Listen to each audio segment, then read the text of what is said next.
বেগুন সুন্দরী বানানোর জন্য আমি এখানে দুখানা বেগুন নিয়ে নিয়েছি।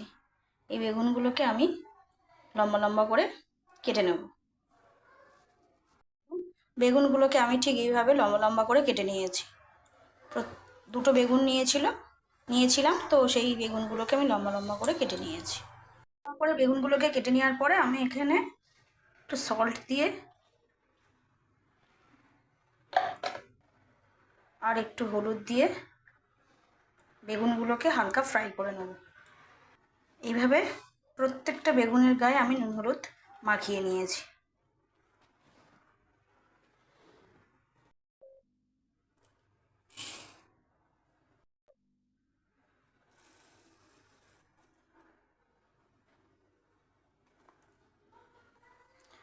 কালো সর্ষে, সাদা সর্ষে আর কাজু বাদাম দিয়ে আমি একটু শুকনো ঘুরিয়ে নেব। তারপর একটু জল দিয়ে এটাকে পেস্ট করে নেব। তার সাথে আমি একটা কাঁচা লঙ্কা দিলাম আর একটু সল্ট দিলাম, দিয়ে আমি এটাকে পেস্ট করে নেব। এবার কড়াইটা গরম হওয়ার পরে আমি একটুখানি কড়াইয়ের মধ্যে তেল দিয়ে দেবো, সর্ষের তেল। সর্ষের তেলটা দেওয়ার পরে আমি বেগুনগুলোকে এক এক করে দিয়ে আমি ফ্রাই করে নেব।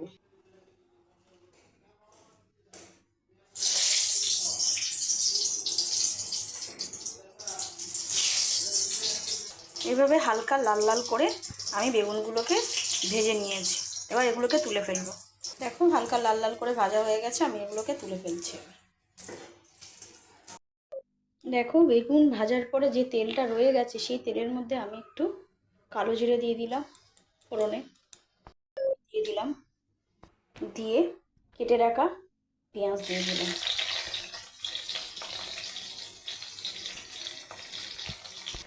আমি এখানে অল্প একটু লবণ দিয়ে দেবো, যেহেতু সর্ষেটা পেস্ট করার সময় আমি ওখানে লবণ দিয়েছি, বেগুনটা ভাজার সময় আমি ওখানে লবণ দিয়েছি, তাই এখানে আমি লবণের পরিমাণটা একটু অল্পই দিলাম। পেঁয়াজটা লাল লাল করে ভাজার পরেই আমি এর মধ্যে কেটে রাখা টমেটো দিয়ে দেবো।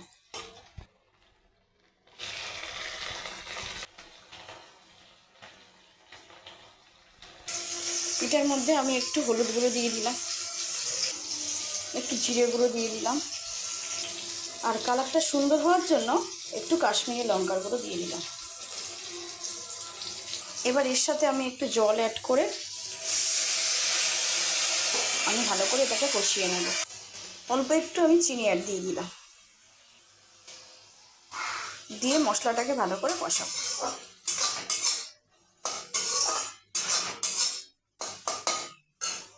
দেখো মশলাটা থেকে তেল ছেড়ে দিয়েছে। এরপরে আমি একটু এর মধ্যে টক দই দিয়ে দিলাম।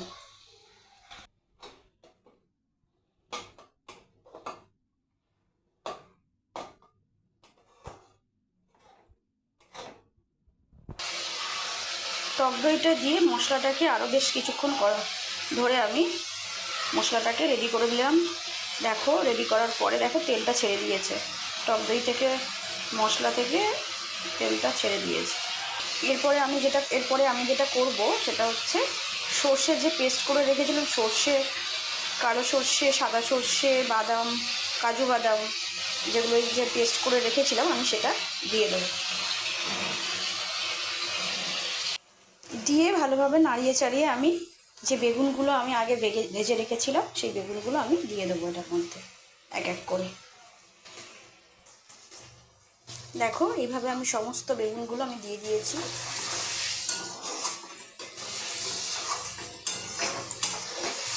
দিয়ে একটু সামান্য আমি জল দিয়ে দেবো।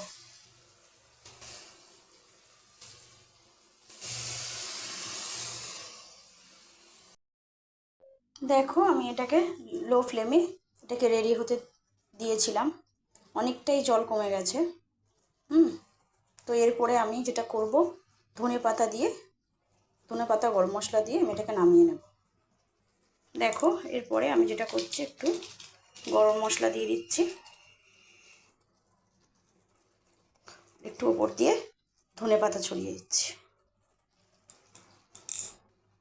এটার মধ্যে যেহেতু সর্ষে আছে, তো আমি এটা নামানোর আগে একটু তেল ছড়িয়ে দেবো, দিলে এর টেস্টটা অনেক ভালো হবে।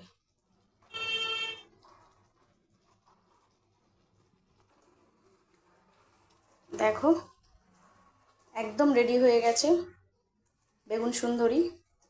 কি অপরূপ দেখতে হয়েছে একবার দেখো।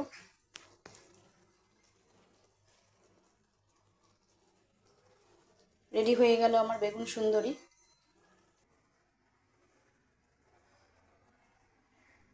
বাহারি বেগুন সুন্দরীটা খেতে কিন্তু বেশ ভালোই লাগে। এটা ভাত দিয়ে সবসময় তো ঝোল তরকারি দিয়ে খেতে ভালো লাগে না, যখন যখন মুখে রুচি না থাকে তখন আমি তো প্রায় সময়ই এটা বানিয়ে ভাতের সাথে খাই আর কি। তো এটা দারুণ লাগে, তোমরাও একবার খেয়ে দেখতে পারো করে।